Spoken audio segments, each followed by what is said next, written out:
University में आने के बाद मीडिया ग्रेजुएट्स के लिए एक मुश्किल सवाल होता है, मुश्किल फ़ैसला होता है कि प्रैक्टिकल लाइफ पे आने के बाद हमें अपॉर्चुनिटीज़ कैसे मिलेंगी, हमें फील्ड कैसे एक्सेप्ट करेगी, मीडिया में जॉब अपॉर्चुनिटीज़ का क्या स्टेटस है प्रेजेंट, और मीडिया किस तरीके से या मीडिया इंडस्ट्री किस तरीके से स्टूडेंट्स को वेलकम कर रही है।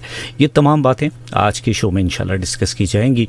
प्रोग्राम में शामिल होने के लिए आप रब्ता करेंगे 0334-1966-966 पर।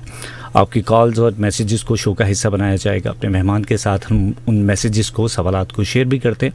सोशल मीडिया के ऊपर हमें ज्वाइन करने के लिए आप हमें हमारे ऑफिशियल पेजेस वेव FM 96.6 और प्रोग्रेसिव पाकिस्तान के पेज के ऊपर ज्वाइन कर सकते हैं।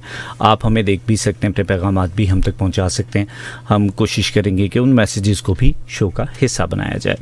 तो जनाब बढ़ते हैं प्रोग्राम की जानिब और आज की मेहमान शख्सियत से आपको मिलवाते हैं।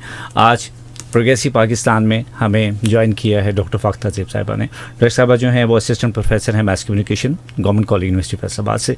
आपका बहुत बहुत शुक्रिया, आपने कीमती वक्त दिया आज के शो के लिए। सो मैडम, सबसे पहली बात तो ये कि जब हम कहते हैं कि मीडिया स्टूडेंट्स के लिए अपॉर्चुनिटीज़ को डिस्कस करने से पहले कि थोड़ा सा हम पस मंज़र में चले जाएँ और इस चीज़ को देखा जाए कि जो ट्रांसफॉर्मेशन है, न्यूज़पेपर से हम रेडियो पर आए, फिर टेलीविज़न पे चले गए, फिर आज हम सोशल मीडिया पर आए।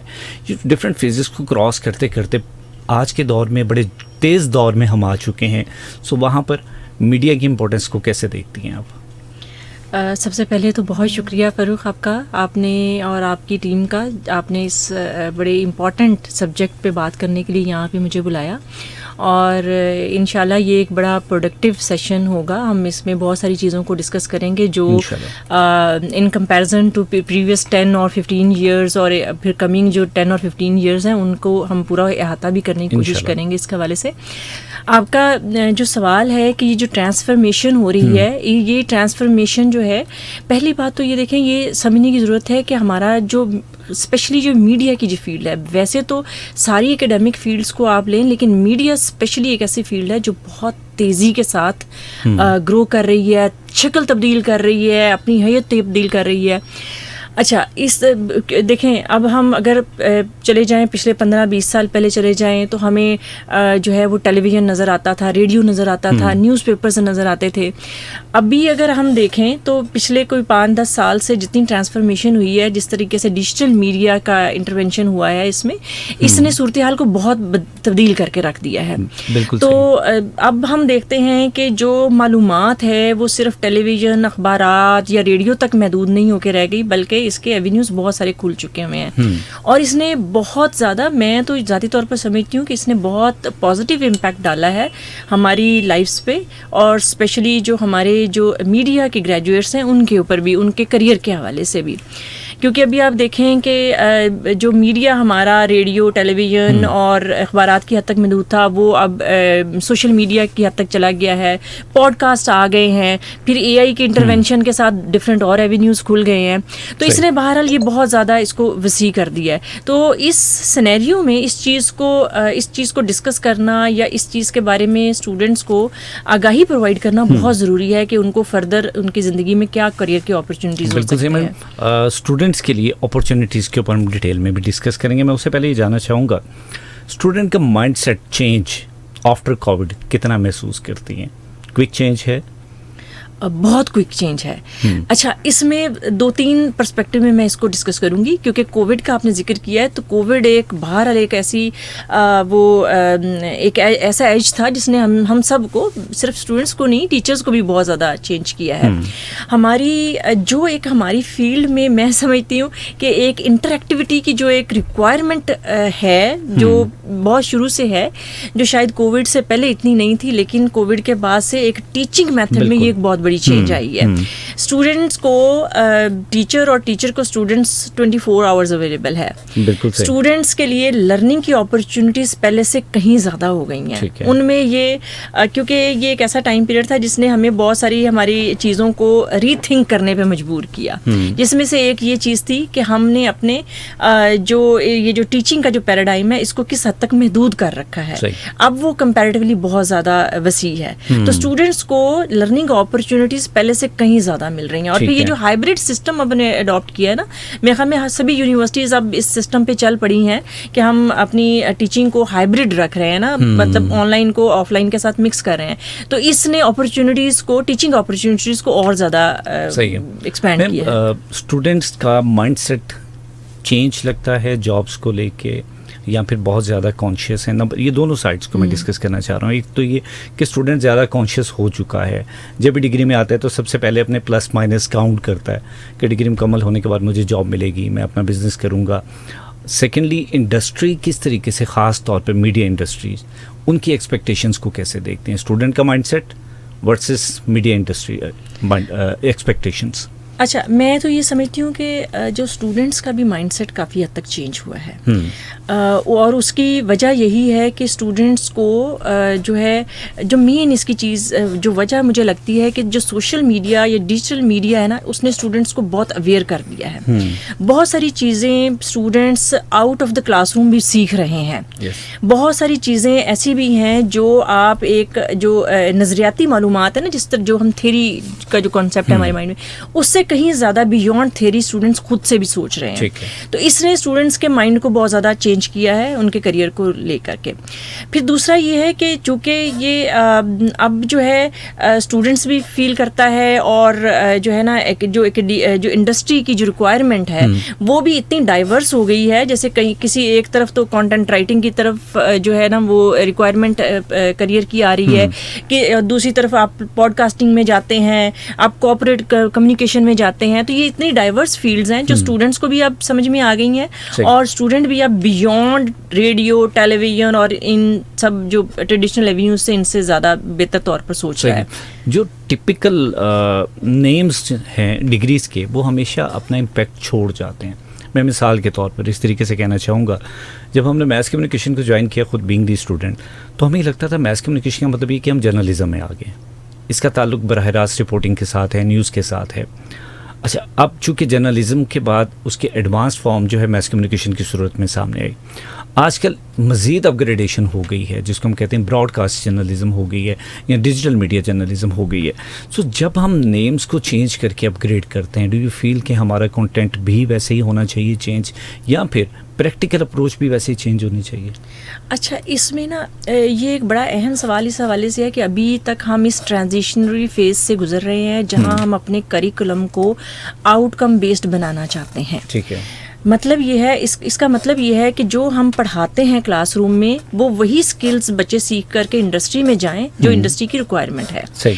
तो लेकिन मैं ज़ाती तौर पर समझती हूँ कि अभी हमारा करिकुलम 100% उन रिक्वायरमेंट को फुलफिल नहीं कर पा रहा। बिल्कुल सही। अच्छा, इसमें बहुत सारी वजूहात हैं। अगर आप वजूहात का जिक्र करें, इसमें हायर एजुकेशन इंस्टीट्यूशंस इटसेल्फ एक वजह है, इसमें जो HEC वो इटसेल्फ एक वजह है, फिर इसमें जो पॉलिसी मेकर्स हैं वो एक साइड पे एक रीज़न आ जाते हैं। तो ये मिल मिला के बहुत सारा एक जो है ना वो प्रॉब्लम क्रिएट होता है, जिसकी वजह से हम करिकुलम को आउटकम बेस्ड नहीं बना सकते। अच्छा, फिर इसमें एक बहुत बड़ा प्रॉब्लम ये है कि हमारी जो एकेडेमिया है उसका इंडस्ट्री के साथ लिंकेज स्ट्रॉन्ग नहीं है, जिसकी वजह से ये एक गैप प्रोड्यूस हो जाता है। ठीक है। तो वो इस चीज़ को समझने की ज़रूरत है। और अभी चूँकि मैंने पहले जैसे कहा कि ये अभी तक हम अपने एकेडेमिया को इस हद तक स्किल बेस्ड नहीं कर सके हैं, जिसकी वजह से स्टूडेंट्स को अभी भी प्रॉब्लम आते हैं। बिल्कुल सही। और अगर हम अपने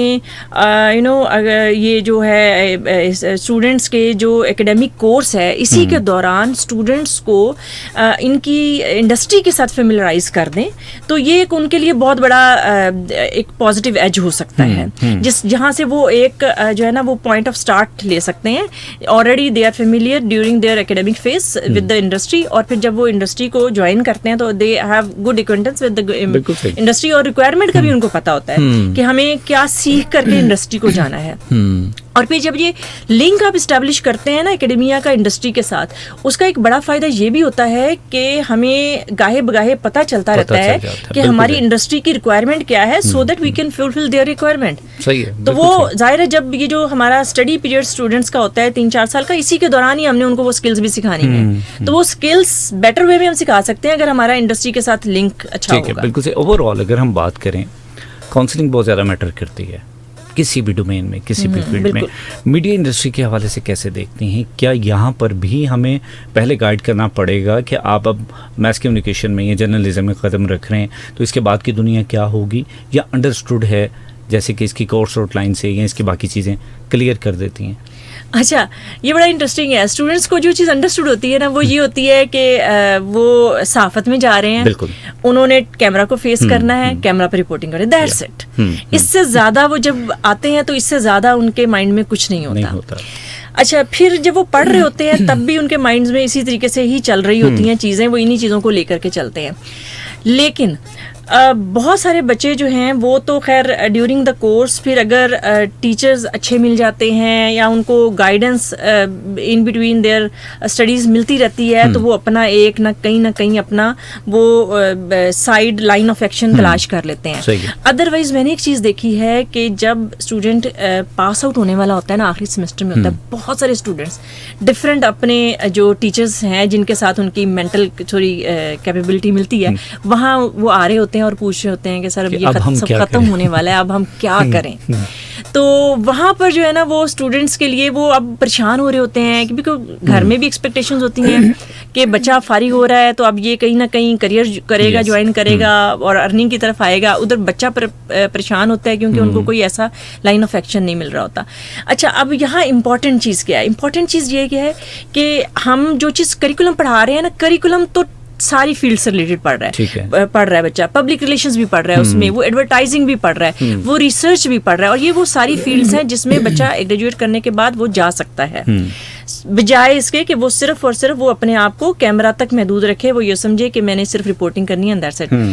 तो यहाँ पर जब वो बच्चा फॉर एग्जांपल पब्लिक रिलेशन पढ़ रहा है ना, तो उसको वहीं पर मोटिवेशन मिलनी चाहिए कि मेरे लिए जो आगे पब्लिक रिलेशंस का जो एवेन्यू है वो इस हद तक ब्रॉडन है। मैं कॉर्पोरेट कम्युनिकेशन में जा सकता हूँ, मैं ब्रांड कम्युनिकेशन में जा सकता हूँ, मैं कोई ISPR, DG ISPR या डिफरेंट पब्लिक रिलेशंस के डिपार्टमेंट्स हैं जो सरकारी गैर सरकारी इदारों में पाए जाते हैं, उनको ज्वाइन कर सकता हूँ। ये उसका विजन वहीं पे ब्रॉडन होना चाहिए, और इसमें ज़ाहिर है टीचर बहुत किरदार अदा करता है। बिल्कुल सही है। अच्छा, जैसे भी आपने जिक्र किया, बड़ी अच्छी बात आपने की कि जैसे स्टूडेंट यूनिवर्सिटी में आता है तो उसको रिपोर्टिंग और न्यूज़ के बारे में आइडिया होते हैं, सहाफ़त का पता होता है। अच्छा, एक स्टूडेंट का माइंडसेट ये है कि जब वो यूनिवर्सिटी में आता है तब भी इन चीज़ों का पता है, जब वो पास आउट होगा तब भी यहाँ पर ही अपनी जॉब को तलाश करेगा, वो इससे बाहर की डोमेन में जाना ही नहीं चाहता है या जाता नहीं है। जब वो न्यूज़ इंडस्ट्री के लिए जाता है, स्पेसिफिक बीट को डिसाइड कर लेता है कि मैंने रिपोर्टिंग में ही जाना है, और उसको लगता है कि अब मेरे मैस कम्युनिकेशन का मतलब चूँकि सिर्फ रिपोर्टिंग या न्यूज़ है, वहाँ पे अपॉर्चुनिटी नहीं मिलती, तो उसको लगता है कि शायद मैस कम्युनिकेशन का जो स्कोप है वो बड़ा लिमिटेड सा है। आप इस बात से कितना एग्री करती हैं? अच्छा, ये इसमें ना दो चीज़ें अहम हैं। जब वो इस सोच तक पहुंचता है ना कि मुझे अब जॉब नहीं मिल रही है और शायद इसका स्कोप नहीं है, उसके हमें वजूहात देखनी पड़ेंगी। ठीक है, देखिए, पहली वजह इस चीज़ को हमें बिल्कुल इग्नोर नहीं करना चाहिए कि हम सभी स्टूडेंट्स में 100% जो है स्किल्स डेवलप नहीं कर पा रहे, ना तो हम उनकी स्किल्स को उनके अंदर से निकाल पा रहे हैं, उजागर कर रहे हैं, ना हम उनका अंदाज़ा कर पा रहे हैं कि वो बच्चा जो है बेसिक स्किल्स क्या रखता है। क्योंकि जब स्टूडेंट्स हमारे पास आते हैं ना, तो कोई हर फील्ड में जो है एक्सपर्ट नहीं होता या उसका इंटरेस्ट नहीं होता। कोई बच्चे कंटेंट राइटिंग में अच्छे होते हैं और कैमरा नहीं अच्छा फेस कर पाते, और कुछ बच्चे होते हैं जिनका कॉन्फिडेंस कैमरे में बहुत अच्छा होता है लेकिन उनको लिखना नहीं आता। exactly. ठीक है, इसी तरीके से रिसर्च के हवाले पे चले जाएं, हम बिग डेटा एनालिसिस की बात करते हैं, हम मीडिया एनालिसिस की बात करते हैं, तो कुछ बच्चों का माइंड जो है वो एनालिसिस की तरफ बहुत अच्छा होता है, बाकी फील्ड्स में अच्छा नहीं होता। कुछ मैनेजमेंट में अच्छे चले जाते हैं, जो सोशल मीडिया मैनेजमेंट में चले गए या कोई जैसे कॉर्पोरेट कम्युनिकेशन है उसमें चले गए। तो ये बहुत ज़रूरी है कि स्टूडेंट की जो इंटरेस्ट और उसकी जो बेसिक एबिलिटी है उसको देखते हुए उस स्किल को निखारा जाए, ताकि जब वो अपनी किसी इंटरेस्ट बेस्ड स्किल में जाता है ना, तो फिर वहां पर उसको नाकामी ना मिले। और उसकी एक वजह तो ये होगी कि वो स्किल उस हद तक लेकर के नहीं आया जो डिमांड थी। यस और उसको लगता है कि ये फील्ड ही ठीक नहीं है। एग्जैक्टली इसका ठीक है? स्कोप लिमिटेड लगता है इसका उसको। स्कोप लिमिटेड है। अच्छा, दूसरी चीज ये है कि वो जब माइंड में शुरू से आखिर तक यही रखेगा ना कि मैंने रिपोर्टिंग करनी है और कैमरा को फेस करना है, हालांकि उसकी जो बेसिक स्किल है कुछ और है, कुछ और है। तो वो कभी भी उसमें ग्रो नहीं कर पाएगा। बिल्कुल सही। तो उसने इस चीज को समझा ही नहीं है कि उसके लिए तो बेशुमार और ऐसे एवेन्यूज भी ओपन है जिसमें वो जा सकता है और जिसमें उसको ट्राई करनी चाहिए। यस बिल्कुल तो वो सही। गलत जगह पर गलत कोशिश कर रहा होता है और वक्त जाया कर रहा होता है, और जब जाता है तो फिर वो एकदम लगता है कि ये तो फील्ड ही बेकार है। फील्ड ही बेकार है, इसका स्कोप बड़ा लिमिटेड Scope है, यहाँ बड़ा से कुछ limited मिलता है। नहीं है। बिल्कुल सही। सर जनाब डिस्कशन हालांकि जारी मैं है। ये जी, जी। मैं तो ये समझती हूँ कि अब तो बहुत सारे ऐसे नॉन मीडिया रिलेटेड इंडस्ट्रीज भी जो है मीडिया प्रोफेशनल्स को हायर करती Yes, हैं, बिल्कुल ऐसे क्योंकि ही। उन्होंने वो थ्योरी पढ़ी होती है जो उनको रिक्वायर्ड होती है, जो और बहुत सारी, क्योंकि कम्युनिकेशन ऐसी फील्ड है जिसका हर किसी के साथ ताल्लुक है। बिल्कुल सही। तो उनको चाहिए होते हैं ऐसे वेल स्पोकन स्पीकर्स जो है ना वो क्लाइंटेल हैंडल कर सकें, कस्टमर्स का Yes. को अच्छे तरीके से तो सो मैं समझती हूँ ये लिमिटेड बिल्कुल भी नहीं है। बिल्कुल सही, बहुत अच्छी बात डॉक्टर फाख्तर सेब साहिबा कहती हैं जी कि ये स्कोप बिल्कुल भी लिमिटेड नहीं है, और मैं एग्री भी करता हूँ इस बात से, क्योंकि प्रैक्टिकल होने की ज़रूरत है और सबसे बढ़ के अपना विजन क्लियर रखें। जब आप यूनिवर्सिटी में आते हैं डिग्री करने के लिए तो तब ही डिसाइड करें, और जिस ट्रैक के ऊपर आप चल रहे हैं, जिन टारगेट्स को अचीव करना चाह रहे हैं, फोकस रहें, उसके ऊपर भरपूर गाइडलाइन लेते रहें, अपने असातिज़ा से लर्निंग भी करें, प्रैक्टिकल्स भी करें। तो जब आप प्रैक्टिकल लाइफ में आएंगे तो बहुत सारी चीज़ें बेहतर से जानते होंगे। सो जनाब अभी चलते हैं एक शॉर्ट ब्रेक की जानिब। इस दौरान आप मेरे साथ रब्ता करते हैं 0334 1966 966 पर। कहीं जाइएगा मत, मिलते हैं इस ब्रेक के बाद। कर रही है वो किस तरह वो काम कर रही है, किस तरह मल्टीपल डीएनए की कॉपीज हैं। जो टेक्नीशियन है उसको इतना पता है कि मल्टीपल डीएनए कॉपीज होनी है और at the end result positive या नेगेटिव मुझे पता लग जाना है। टेक्नीशियन को बस ये नॉलेज है। लेकिन जो टेक्नोलॉजिस्ट है उसको ये पता है कि मैंने इसके अंदर क्या क्या एडप्ट किए हैं, कौन कौन से इंग्रेडिएंट्स जो थे वो पीसीआर के ऐड किए हैं, और इनमें से किस प्रोडक्ट का क्या काम था। कि डीएनए की मल्टीपल कॉपीज बनी है, टेक्नीशियन को बस ये पता है कि मल्टीपल कॉपीज बनी है, लेकिन एक टेक्नोलॉजिस्ट को ये पता है कि किस तरह बनी है। राइट। एंड टेक्नीशियन का जो है वो काम है वो है सैम्पलिंग के साथ sample collection. But our laboratory technologists deals with not deal with the sample collection. We process labs, manuals, we prepare SOPs, standard operating procedures. Right. ठीक. So how a medical laboratory scientist or a technician differs in terms of impact, because you discussed that the training is different, the responsibilities are different. How the impact is different between the two? Ma'am इस तरह है कि जो एक laboratory technician है ना, उसने जिस तरह मैंने उसको सैंपल कलेक्शन के लिए भेज देना है, उसने सैंपल कलेक्शन करनी है, देन उसके अलावा जो इंस्ट्रूमेंट्स हैं, देन इक्विपमेंट्स जो हैं वो उसको यूज़ करना है, जो यूज़ हमने किए हैं उसको वॉश वगैरह करना है, या उसकी वॉशिंग से रिलेटेड उसकी डिस्कार्ड जिस तरह बायो सेफ्टी बैग्स मेरा सारा करते हैं, ये टेक्नीशियन की जो हेडेक होती है। जो टेक्नोलॉजिस्ट होता है वो एक जो लेबॉर्ट्री मैनेजर है, वो लेबॉर्ट्री सुपरवाइज़र है, उसने जो है वो अपने लेबॉर्ट्री को किस तरह रिकॉर्ड मेंटेन करना है, ये सब चीज़ें जो है हमारा लेबॉर्ट्री टेक्नोलॉजिस्ट देखते हैं। लेबॉर्ट्री टेक्नीशियन जो है वो इन चीज़ों को नहीं डील करते, ना इस परमिशन होती है कि लेबॉर्ट्री टेक्नोलॉजिस्ट जो है वो अपनी जो है वो लैब भी सेटअप कर सकता है with the affiliation of a medical pathologist. But a technician cannot open its lab, or he cannot supervise a lab. Right. Since we are talking about the labs and you talked about the hands-on training of the students as well, how do you support the students for hands-on training and talk about the labs availability if there is? We have, ma'am, actually there are many types of hazards in laboratory: biohazard, chemical hazard, electronic hazard, ergonomic hazard. What you have narrated biohazard, I will explain it. Biohazard is a hazard, is or a risk from microorganisms. अगर हमें जो खतरा है microorganism से है, then it will be biohazard. Alright.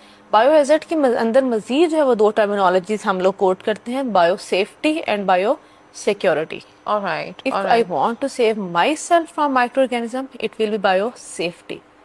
If I want to save microorganism from human being, then it will be bio security. Alright. अब आपके question आएगा ह्यूमन बीइंग माइक्रोऑर्गेनिज्म को किस तरह क्यों सेव करना पड़ेगा? Yes. कि क्यों हमें इंसान को सेव करना माइक्रोऑर्गेनिज्म से समझ आती है, लेकिन माइक्रोऑर्गेनिजम्स को ह्यूमन बीइंग से हमने सेव करना है. true. इसका मैम, इसको मैं अगर आपको हिस्टोरिकली बैकग्राउंड से बताऊं तो micro organism can be used as a bio terrorist too. Okay. इसमें आपको हिस्ट्री में बताऊं तो हमारे पास एक बैक्टीरिया होता है बेसिलस। इसके स्पोर्स होते हैं, स्पोर्स जस्ट लाइक होता है कि हम इनहेल कर सकते हैं, एरोसोलिक होते हैं लेकिन इनविजिबल होते हैं, हम इसको देख नहीं सकते। Okay, not from the naked eye. Got yes, it. From जी. वर्ल्ड वॉर 3 जब हुई थी इस टाइम, और उसमें जो जापानीज जो थे उनकी जो असेंबली थी, Right. नेशनल असेंबली में जो उनके जो ओपोनेंट थे, उनके ऑपोजिट जो थे, उन्होंने असेंबली के मेंबर्स में लेटर्स भेजे थे, ठीक है, और लेटर्स जैसे सबने ओपन किए तो थोड़ी देर बाद सब मेंबर्स की डेथ हो गई। Okay. जब इन्वेस्टिगेशन की गई तो आपको मैं यहाँ से मैं बताऊँ, लेबॉर्ट्री टेक्नोलॉजिस्ट का इतना रोल यहाँ पे भी है। तो वो अनलकीली हमारे कंट्री में शायद सपोर्ट नहीं किया जाता, नहीं तो साइंटिस्ट का इतना रोल होता है यहाँ पे। जब उन्होंने इन्वेस्टिगेशन में इन्वॉल्व किया माइक्रोबायोलॉजिस्ट को या साइंटिस्ट को इन्वॉल्व किया, तो हमें पता लगा कि उन हर लेटर्स में जो थे वो बेसिलस के स्पोर्स थे, All right. जो कि जैसे उन्होंने लेटर ओपन किया वो स्पोर जो थे इनहेल हो गए, उनकी सडन डेथ हो गई। Okay. तो उसके बाद से इन स्पोर्स को थे या माइक्रो ऑर्गेनिज्म को ह्यूमन बींग जो है वो एज ए बायो टेररिस्ट भी यूज कर सकते हैं। Okay. तो इसके बाद से जो थे वो हम बायो सिक्योरिटी भी इंट्रोड्यूस करवाई गई ताकि हम माइक्रो ऑर्गेनिजम्स को भी ह्यूमन बींग से सेफ रख सकें।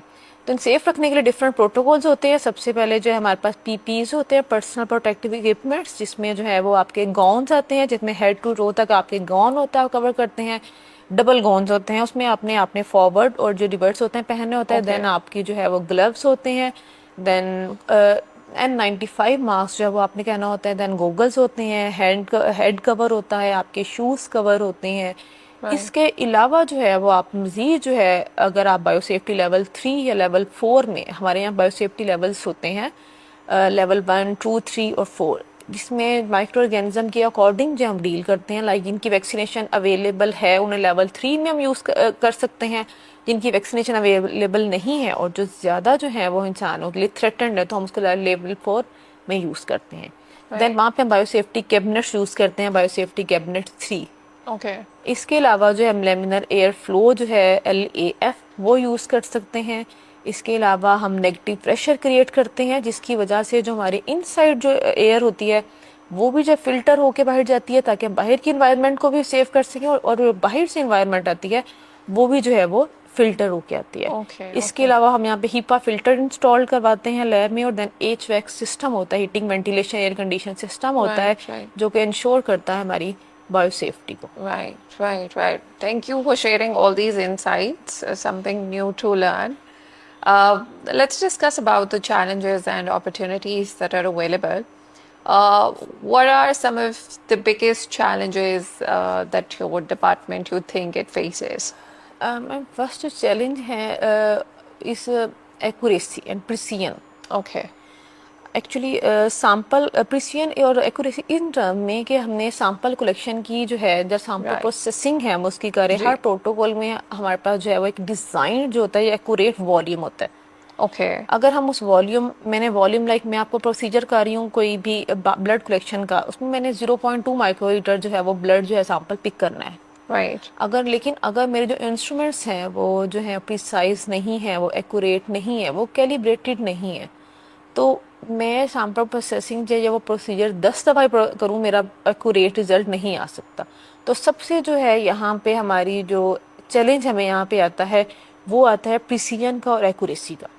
Right. इसी वजह से अगर हम मैन पावर को AI से या रोबोटिक सिस्टम इनसे रिप्लेस कर दे तो काफ़ी हद तक जो है वो हम इसको ओवरकम कर सकते हैं। So, what do you think? What are some of the biggest challenges that Department of Medical Laboratory Sciences faces today? Challenges are everywhere, different challenges. हम सबसे पहले आपको बताया हमारे स्टूडेंट्स को आते हैं हैंड्स ऑन प्रैक्टिसेस के, workshop practice makes man perfect. जो हम स्टूडेंट्स को बताइए लैब में हम बताई जाए कि हम लोग जो है वो CBC काउंट ऐसे कर सकते हैं, CBC काउंट ऐसे कर सकते हैं, इसमें हम ग्राम स्टेनिंग इस तरह कर देंगे, ZN स्टेनिंग ऐसे कर सकते हैं, ठीक है, जिम्सा स्टेनिंग हम इस तरह कर सकते हैं। ये मैं बच्चों को ये सब प्रोटोकॉल मैं 10 दफ़ा बताऊंगी और उसके हम बच्चों को एक दफ़ा उनको परफॉर्म करके दिखाऊंगी, या तो बच्चे अपने हाथ से करेंगे, तो ये जो है वो डिफरेंट चीज़ है। मैं एक प्रोटोकॉल 10 दफ़ा बच्चों को याद करवाऊंगी, इसमें ये ऐड करना है, इसमें ये ऐड करना है, इसमें ये ऐड करना है, ये सब मेमोराइज करवाना बच्चों के लिए मुश्किल हो जाएगा। बनस्पत जब मैं बच्चों को खुद बताऊं, जब बच्चे अपने हैंड्स प्रैक्टिस करेंगे वो खुद ढूंढेंगे, अच्छा ये वाला केमिकल ये था, अब मैंने ये ऐड करना है, Right. यहाँ पे ये क्रिस्टल वायलेट था, क्रिस्टल वायलेट ऐड किया, देन मैंने इसको 5 मिनट्स के लिए रखना है, अब मैंने आयोडीन ऐड करनी है, अब मैंने जो है वो अल्कोहल ऐड करना है। जब तक बच्चे हैंड में प्रैक्टिस नहीं करेंगे तब तक जो है लेबॉर्ट्री में बच्चे जो है सक्सेसफुल नहीं हो सकते। Right. और एक बच्चा देखो, देखिए हम पाइप, मैं उसको बता रही हूँ पाइपेटिंग करनी है, पाइपिंग बच्चे ने पाइपेट देखी नहीं है, तो सबसे बड़ा चैलेंज है हमारा वो हैंड्स ऑन प्रैक्टिस का, Right. Right. कि हमें डिफरेंट अपॉर्चुनिटी जो है वो बच्चों को अवेलेबल होनी चाहिए बच्चों को, जहाँ पे बच्चे जो है वो जितनी प्रैक्टिकल्स कर सके, जितना हैंड्स ऑन प्रैक्टिस कर सके, जितना जो है वो अपने जो थ्योरी है उसको क्लिनिकल प्रैक्टिसेस में नहीं लेके आएंगे, तब तक बच्चे जो हैं वो एक प्रोफेशनल लेबॉर्टरी टेक्नोलॉजिस्ट या साइंटिस्ट नहीं बन सकते। Okay. Okay. Right. Right. Right. But हम फिर भी ट्राई करते हैं, हम इस चैलेंजेस को भी ओवरकम करने की कोशिश करें। हम डिफरेंट जो है वो लेबॉर्ट्री में स्टूडेंट्स को, different laboratory personalities, laboratory managers जो हैं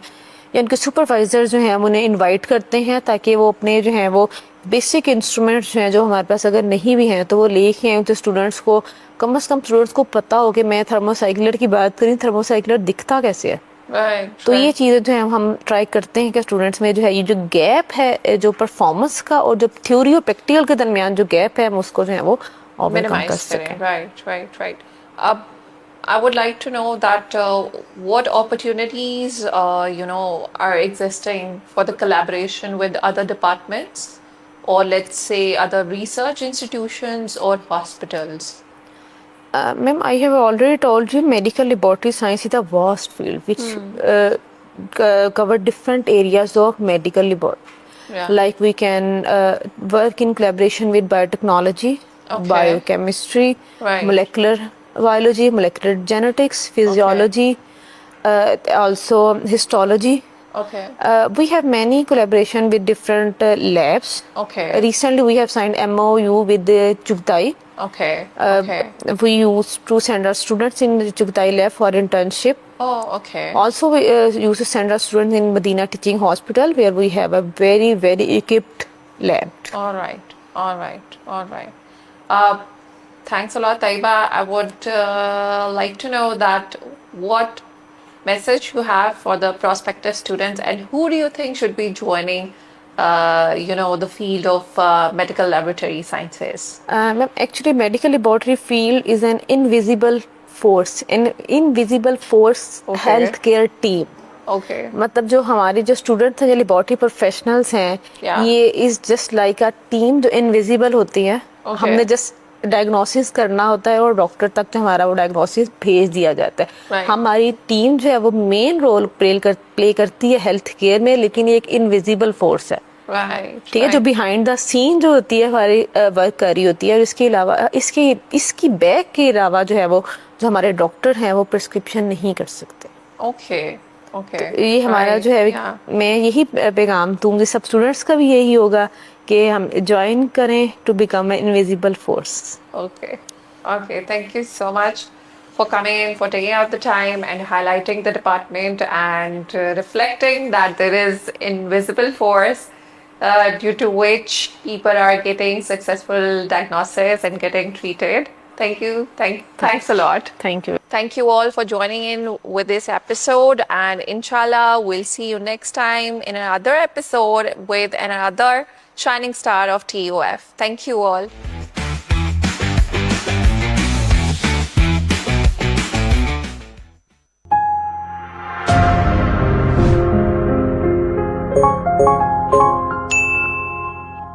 Hello and assalamu.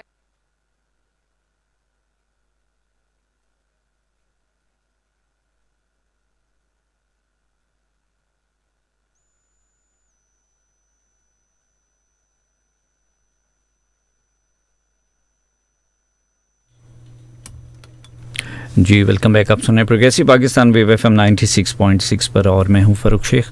मेरा और आपका साथ हुआ करता है 2 बजे तक प्रोग्रेसिव पाकिस्तान में। आज हम बात कर रहे हैं जी counselling and guideline for media graduates.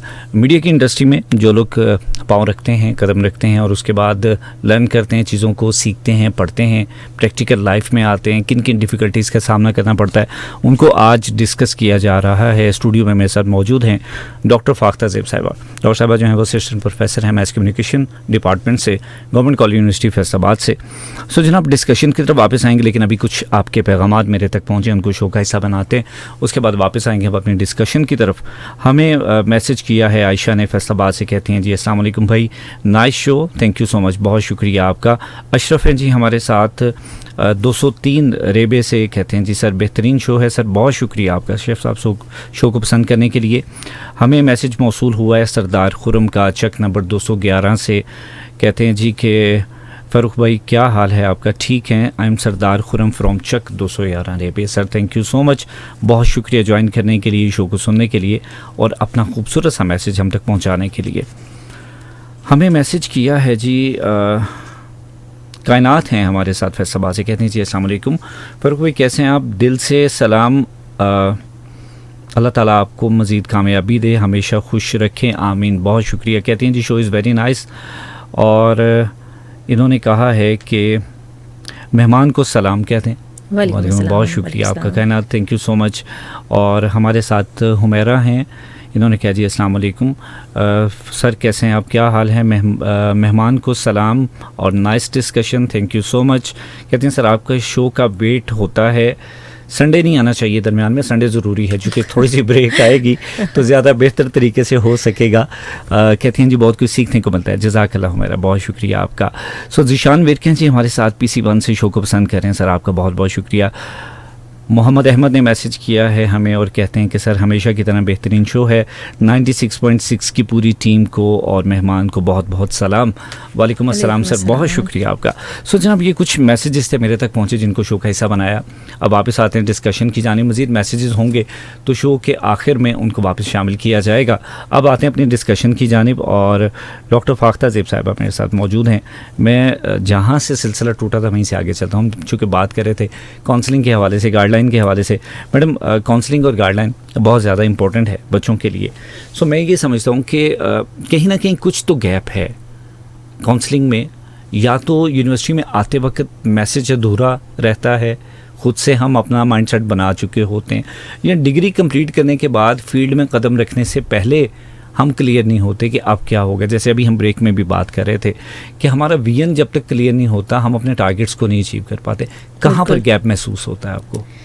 अच्छा, इस हवाले से एक तो चीज़ हमने जिस तरह पहले डिस्कस की है ना, लेकिन मैं ज़ाती तौर पर समझती हूँ कि स्टूडेंट्स को जो हमारे डिपार्टमेंट्स को ज्वाइन करते हैं उनको हर चीज़ के इल्ज़ाम देना हमारे मुनासिब नहीं है। बिल्कुल सही। इसमें असातिज़ा का, डिपार्टमेंट्स का, यूनिवर्सिटीज़, हायर एजुकेशन इंस्टीट्यूशन जितने भी हैं, इन सब का किरदार बहुत अहम है।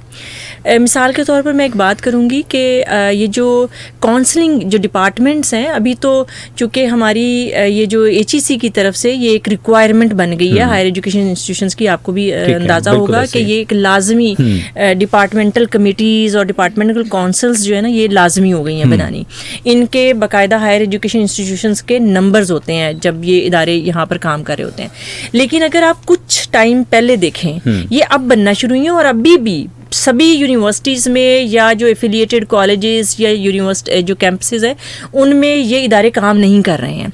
तो इन इदारों का होना किसी भी हायर एजुकेशन इंस्टीट्यूशन में बहुत ज़रूरी है, ताकि वो एक प्रॉपर प्लेटफॉर्म हो जहां बच्चों को पता हो कि हम रैंडमली इधर टीचर के पास उधर टीचर के पास जाने की बजाय ये एक इदारा है या ये एक कमेटी है जिसके पास हम जा करके अपने प्रॉब्लम्स को या अपने करियर अपॉर्चुनिटीज़ के हवाले से डिस्कशन कर सकते हैं। तो ये बहुत ज़रूरी है और अब इस तरीके से ये लाजमी हो गया है। और बल्कि हमारी यूनिवर्सिटी में भी अभी QEC की जानिब से, क्योंकि मैं खुद क्वालिटी एनहांसमेंट सेल में काम करती हूँ एज ए डिप्टी डायरेक्टर भी, तो हमने सारे यूनिवर्सिटी के डिपार्टमेंट्स को ये लाजमी कर दिया था कि वो डिपार्टमेंटल लेवल पे अपनी कमेटीज़ बनाएं, काउंसलिंग कमेटीज़ बनाएं जो स्टूडेंट्स के लिए हर वक्त अवेलेबल हों। बिल्कुल सही। तो उनका काम ही यही होगा कि वो उनको करियर अपॉर्चुनिटीज़ के बारे में या कोई और अपॉर्चुनिटी स्टूडेंट देखता है या सुनता है उसको डिस्कस करें, या वो आगे फर्दर अगर अपने करियर के हवाले से कुछ ऐसी डिस्कशन करना चाहते हैं तो उनको वो डिस्कशन में लेके आएँ। तो ये इदारे होना बहुत ज़रूरी हैं।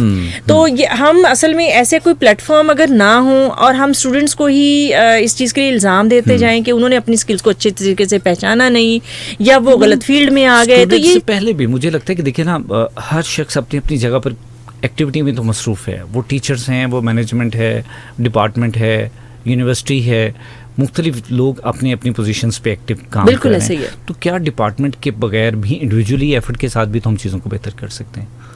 इंडिविजुअल एफर्ट्स के साथ कैसे? जैसे देखें ना, बीइंग द टीचर का रोल है कि वो भी मोटिवेट कर सकता है, वो काउंसलिंग कर सकता जी है। बिल्कुल, मैंने जैसे आपको पहले कहा है ना कि जैसे फॉर एग्जांपल जैसे मैं पब्लिक रिलेशंस का सब्जेक्ट पढ़ाती हूँ, अब वो मेरा इंटरेस्ट भी है और चूंकि मेरी उसमें अब एक्सपर्टी भी बन गई है, तो मैं पर्सनली जब मेरे पास स्टूडेंट्स पढ़ने के लिए आते हैं तो मैं उनको खाली यही नहीं है कि मैं उनको उसका सिलेबस पढ़ाऊँ, बल्कि उनको ये बताऊँ कि ये फील्ड कितनी इंपॉर्टेंट है और इस फील्ड की आगे कितनी ब्रांचेज ठीक है, है बिल्कुल जिसको सही। आप एज ए करियर ज्वाइन कर सकते हैं। वहीं से स्टूडेंट्स में मोटिवेशन पैदा होती है, सही। वहीं से स्टूडेंट्स को पता चलता है हाँ ये भी एक ऐसी फील्ड है जिसमें करियर अपॉर्चुनिटीज Opportunities हैं। बिल्कुल सही। तो वो जो है ना, अब ये देखें ये इंटायरली डिफरेंट पर्सपेक्टिव बन जाता है। आप कैमरा फेसिंग रिपोर्टिंग से बिल्कुल इंटायरली। बिल्कुल। तो यहाँ पर टीचर का किरदार बहुत ज्यादा बहुत है जरूरी है, मैम। बिल्कुल मैं तो बल्कि समझती हूँ कि स्टूडेंट का तो शायद इतना किरदार नहीं है, टीचर का बहुत ज्यादा किरदार है। बिल्कुल सही। और टीचर जो है वो तो वैसे भी रोल मॉडल होता है, रोल मॉडल उनका होते हैं। एक जुमला ही काफी होता है बच्चे के बिल्कुल। लिए। और अच्छा, फिर दूसरा ये होता है स्टूडेंट्स एक चीज के लिए बड़े परेशान होते हैं जब वो इस तरह से आ रहे होते हैं या जो सोच रहे होते हैं कि हम इसको एज ए करियर ज्वाइन करें, कि उनको आइडिया नहीं होता कि कहाँ से स्टार्ट लेना है। बिल्कुल सही। तो वो समझते हैं कि शायद हमें रैंडम एफर्ट ही पुट करनी है और कभी इधर ट्राई करें, कभी उधर ट्राई करें, कभी उधर ट्राई करें, तो वो उनको ये समझ नहीं आती कि हमने स्टार्ट कहाँ से लेना है। तो ये जब तक ये एकेडमिक्स के दौरान ही ये चीज़, ये इंफॉर्मेशन, ये कैलिबर उनका नहीं बन पाता, वो कभी भी अपनी प्रैक्टिकल लाइफ को उसी तरीके से स्टार्ट नहीं कर नहीं पाएंगे। कर सकते। वो फिर स्ट्रगल सारी एकेडमिक्स के बाद करना शुरू करेंगे, वो टाइम वेस्ट जाएगा बिल्कुल सही है। और फिर बिल्कुल उनको सही। लगेगा कि ये फील्ड बेकार है। बिल्कुल सही मैम। करिकुलम बहुत ज़्यादा मैटर करता है ना किसी भी डिसिप्लिन में, किसी भी डिग्री में। मैस कम्युनिकेशन के हवाले से मैं जानना चाहूँगा कि आज के दौर में, जिसको हम कहते हैं कि जदीद दौर है, हर शख्स जो है वो सिंगल क्लिक के ऊपर मीडिया के साथ अपनी एक्सेस बना लेता है, वो कंटेंट क्रिएटर भी बन जाता है, वो रेसिपिएंट भी है। सो ऐसे में आपको क्या लगता है कि जो करिकुलम हम बच्चों को दे रहे हैं, क्या उसकी अपग्रेडेशन ज़रूरी नहीं है? वो न्यूज़ के हवाले से हो, पब्लिक रिलेशंस के हवाले से हो या एडवर्टाइजिंग के हवाले से हो? अच्छा, करिकुलम को अपडेट करना हर वक्त दौर की रिक्वायरमेंट रही है। हमारा यही तो देखें, एक एडवांस कंट्रीज़ में और हम में फ़र्क यही है कि हम चीज़ को करके भूल जाते हैं। उसमें अगले साल क्या रिक्वायरमेंट है, उससे अगले साल क्या रिक्वायरमेंट है, हम इसकी चीज़ का एनालिसिस ही नहीं करते हैं। और इसमें ज़ाहिर है पॉलिसी मेकर्स का बहुत बड़ा किरदार है इसमें, जो हमारे अपने एकेडमिक्स से ही लोग होते हैं। तो ये एक बहुत बड़ा एक डिफरेंस है जो मुझे भी, चूँकि मैं 4.5 साल जर्मनी में रह के आई हूँ और मैं चूँकि एकेडमिक्स से ही वहाँ पे वाबस्ता रही हूँ, मुझे अंदाज़ा हुआ है कि वहाँ पर सिलेबस की जो अपग्रेडेशन है ये इतनी ज़रूरी होती है कि अगर आप चाहें किसी चीज़ को ज़रूरी समझें तो अगले महीने भी अपग्रेड करते हैं। बिल्कुल सही। तो उसके लिए ये इंतजार नहीं किया जाता कि ये सेशन ख़त्म होगा तो उसके बाद फिर हम करिकुलम में कोई चेंजेस लेके आएंगे। तो ये वहाँ पर इस चीज़ को बड़ा एक जो है ना वो हार्ड एक समझने के एक इशू के तौर पर समझा जाता है। पर यहाँ पर हमारे यहाँ सिचुएशन ये है कि हमने जो लास्ट करिकुलम को अपडेट किया हमारी मीडिया की फील्ड में, जो लास्ट इसमें जो अपग्रेडेशन की मीटिंग हुई वो 2024 के अपग्रेडेशन में हुई, जिसकी अभी तक जो है हमने इम्प्लीमेंटेशन मुकम्मल नहीं की है। तो ये एक बहुत बड़ा प्रॉब्लम है यहाँ पर।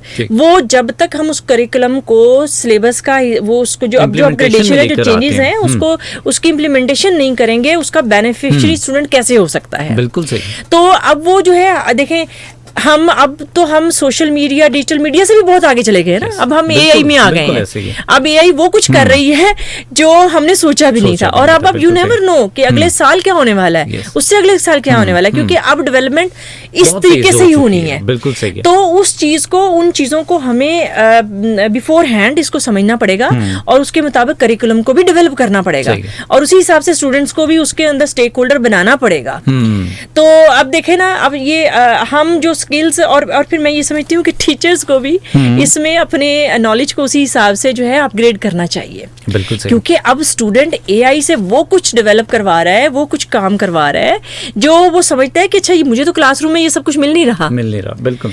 तो क्यों ना वो सब चीजें उसको क्लासरूम में प्रोवाइड की जाएं।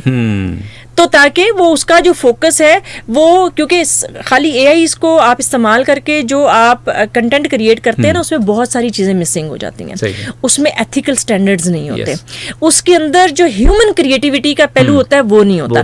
मैं हमेशा ये कहती हूँ कि आप कंटेंट क्रिएट करवा लेंगे, लेकिन जो उसमें ह्यूमन पर्सपेक्टिव है, ह्यूमन क्रिएटिविटी है, वो चीज़ें आप नहीं डाल सकते। आप एनालिसिस की स्किल उसमें नहीं क्रिएट कर सकते जो एक ह्यूमन माइंड ही कर सकता है। तो इसलिए वो कॉम्बिनेशन होना बहुत जरूरी है, और ये तभी मुमकिन है जब हम उसको क्लासरूम में लेके आएंगे। बिल्कुल सही मैम। चूंकि वक्त महदूद है, सवाल बहुत ज़्यादा मेरे पास हैं, और मैं चूंकि इसको सम अप करने की तरफ आता हूँ, मैं आपसे जाते हुए ये जानना चाह रहा हूँ, आपने एआई का जिक्र किया, आपने कहा जी कि सोशल मीडिया से आगे बात निकल चुकी है। चलें, आगे वाली बात तो हम नहीं अभी करेंगे। सोशल मीडिया का इम्पैक्ट मीडिया इंडस्ट्री के ऊपर कैसे देखती हैं? क्या चीज़ें कॉप अप हो चुकी हैं या फिर ये एडवांस फॉर्म है? देखिए, अगर तो आप इम्पैक्ट की बात करें तो इम्पैक्ट में मैं ये समझती हूँ कि सोशल मीडिया ने पॉजिटिवली भी और नेगेटिवली भी दोनों तरह से इम्पैक्ट किया है। सही है। लेकिन मैं चूँकि खुद बड़ी पॉजिटिविस्ट अप्रोच रखती हूँ, तो इसलिए मैं समझती हूँ कि सोशल मीडिया बहुत पॉजिटिव चेंजेस लेके आया है इस सारे में। अच्छा, उसमें पहले मैं छोटी सी जिक्र करूँगी कि इसमें नेगेटिविटी कहाँ है जो डिस्कस ओवर की जाती है डिफरेंट प्लेटफॉर्म्स पे। वो ये है कि हमने जर्नलिज्म को विदाउट एथिक्स इस्तेमाल करना शुरू कर दिया है। बिल्कुल सही। हम जर्नलिज्म तो हमारे बच्चे समझते हैं कि वो जर्नलिज्म कर रहे हैं, लेकिन उसके अंदर रिस्पॉन्सिबिलिटी नहीं है। आफ्टर सोशल मीडिया उसके अंदर तहकीक का पहलू खत्म हो गया है जो पहले की जाती थी। अच्छा, अब आप कंटेंट क्रिएट करते हैं, कंटेंट की को वेरीफाई किए बगैर आप कहते हैं कि बस ये वायरल हो जाए, इस पे मुझे फॉलोअर्स मिल जाए, दैट्स इट, बस काम खत्म हो गया। अब ये इस चीज की अंडरस्टैंडिंग होना बहुत जरूरी है, और ये सोशल मीडिया की वजह से हुआ है। ठीक है, क्योंकि मैं जानती हूँ, और हमने प्रीवियसली चूंकि मेन स्ट्रीम मीडिया में, ट्रेडिशनल मीडिया में भी काम किया हुआ है, तो हमें पता है कि जब हमने किसी कंटेंट के ऊपर प्रोग्राम डेवलप करना होता था, उसके ऊपर हफ्तों की रिसर्च की जाती थी। बिल्कुल सही। तो उसके ऊपर बाकायदा एक रिसर्च की टीम होती थी जो उस टॉपिक के ऊपर पूरी रिसर्च करती थी, और उसके बाद उस कंटेंट को इस प्रोग्राम का हिस्सा बनाया जाता था। और अब ना तो वो वेरिफिकेशन, ना ऑथेंटिसिटी, ना एथिकल पहलू उसमें पाया जाता है, और बस हम इसमें लगे हुए हैं कि ज्यादा से ज्यादा फॉलोअर्स मिले और वो इन्फॉर्मेशन वायरल हो जाए, दैट्स इट। ये तो इसका था एक नेगेटिव पहलू जो जिसको हम कर सकते हैं, हैंडल कर सकते हैं। ठीक है। दूसरा इसका जो पॉजिटिव पहलू जो मुझे नजर आता है वो ये है कि इसने बहुत बड़े एवेन्यूज खोल दिए हैं। इसने बहुत अपॉर्चुनिटीज को खोल दिया है, करियर अपॉर्चुनिटीज को बहुत ओपन कर दिया है। अब वो जो ब्रांड कम्युनिकेशन है, ब्रांड इमेजिंग है, जो कॉर्पोरेट कम्युनिकेशन है, जिसको हम खाली समझते थे कि शायद ट्रेडिशनल मीडिया के थ्रू हम कर सकते हैं, जो कि शायद बहुत सारी कंपनीज के लिए, ऑर्गेनाइजेशंस के लिए बहुत एक कॉस्ट जो है ना, वो कॉस्टली एक भी एक मीडियम बनता था। तो अब उस चीज को बहुत जो है ना, वो आसानी के साथ और बहुत जो है लेस कॉस्ट में, कॉस्ट इफेक्टिव वे में आप कर सकते हैं। तो इसी तरीके से जब हमारे बच्चे इन सारे एथिकल और जो इंफॉर्मेटिव स्टैंडर्ड्स को लेकर के अगर आप जाएंगे तो उनके लिए बहुत अपॉर्चुनिटीज हैं। बिल्कुल सही। तो वो कामयाब भी होंगे और उनका कंटेंट वायरल भी होगा और उनके लिए करियर के अपॉर्चुनिटीज भी बहुत सारे खुलेंगे। सही है, बिल्कुल सही। तो इस हवाले से मैं समझती हूँ कि ये बहुत पॉजिटिव भी रहा है। मैम, बहुत शुक्रिया आपका, आपने कीमती वक्त दिया आज के शो के लिए। Bundle of thanks. बहुत शुक्रिया आपका, ये मुझे बड़ा मजा आया ये गुफ्तगू करके, और इस पे तो बल्कि आप घंटों और गुफ्तगू करें, हम की जा सकती है। बिल्कुल सही कहा आपने, क्योंकि मौजू भी ऐसा है और सवालात भी ऐसे हैं कि इसके ऊपर ढेरों बातें हो सकती हैं। आपका बहुत बहुत शुक्रिया। सो जनाब, ये था आज का प्रोग्रेसिव पाकिस्तान। डॉक्टर फाख्ता ज़ेब साहिबा हमारे साथ स्टूडियो में मौजूद थी, assistant professor mass communication, government college, university Faisalabad. So बहुत कुछ सीखने और समझने को मिला, काफ़ी सैर हासिल गुफ्तगू थी, और मेरे लिटरली आज भी नॉलेज में बहुत इजाफा हुआ। और जब भी इस सीट के ऊपर मैं बैठता हूँ तो मेरा मकसद भी यही होता है, और अल्लाह ताला शायद वो मकसद मेरा पूरा भी कर देते हैं कि इस तरह बहुत अच्छे अच्छे मेहमान जब सामने आके बैठते हैं तो उनके नॉलेज से बहुत कुछ मुझे भी सीखने को मिलता है। सो जनाब, मैडम का भी बहुत शुक्रिया, आप तमाम लिसनर्स का बहुत बहुत शुक्रिया जिनके मैसेजेस मेरे तक पहुँचे शो को खूबसूरत बनाने के लिए। सो मेरी आपके साथ मुलाकात होगी कल दोपहर 1 बजे इंशाल्लाह, नए मौजू के साथ, नए मेहमान के साथ प्रोग्रेसिव पाकिस्तान में। तब तक के लिए अपना बहुत सारा ख्याल रखिएगा, दुआओं में लाजमी याद रखिएगा। अल्लाह ने के बाद।